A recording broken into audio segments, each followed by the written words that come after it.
Year 1995 invest பண்றதுக்கு வந்து குறைஞ்ச ஆப்ஷன்ஸ் தான் நம்மளுக்கு அன்னைக்கு இருந்திருக்கும். அப்போ வந்து கோல்டு ஒரு சைட்ல, ரியல் எஸ்டேட் ஒரு சைட்ல, அதே நேரத்துல மார்க்கெட்டுக்கு புதுசா மியூச்சுவல் ஃபண்டுங்கிற ஒரு ப்ராடக்ட். அன்னைக்கு வந்து 1 lakh ஈச் 3 அசெட்ல நம்ம இன்வெஸ்ட் பண்றோம் அப்படின்னா ஒரு 10 கிராம் ஆஃப் 24 கேரட் கோல்டு அன்னைக்கு வந்து பாத்தீங்கன்னா 4680 rupees இருந்துச்சு.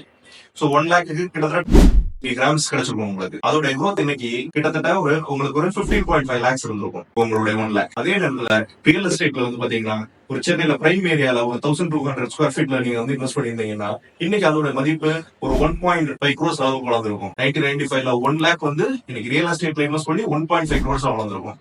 அதே நேரத்துல இன்னைக்கு வந்து மார்க்கெட்டுக்கு புதுசா வந்த Reliance mutual fund, it became Nippon India growth fund, அதுல இன்வெஸ்ட் பண்ணிருந்தீங்க அப்படின்னா இன்னைக்கு அதோடைய மதிப்பு வந்து 3.6 crores. So this is the growth of the asset class. So உங்களுக்கு வந்து மியூச்சுவல் ஃபண்டோடைய growth வந்து எனார்மஸா இருக்கு, ரியல் எஸ்டேட்டை விட எனார்மஸா இருக்கு. 1995ல உங்களுக்கு அந்த ஆப்பர்ச்சுனிட்டி போயிடுச்சு, அந்த ஆப்பர்ச்சுனிட்டியை நம்ம வந்துட்டு மிஸ் பண்ணிட்டோம். ரைட், இப்போ ஆப்பர்ச்சுனிட்டி இருக்கு, இப்போ நம்ம பண்ணலாமே. நெக்ஸ்ட் 15-20 இயர்ஸ்ல ஒரு பெரிய growth இருக்கும் உங்களுக்கு. So think wise and be a smart investor, invest in mutual funds.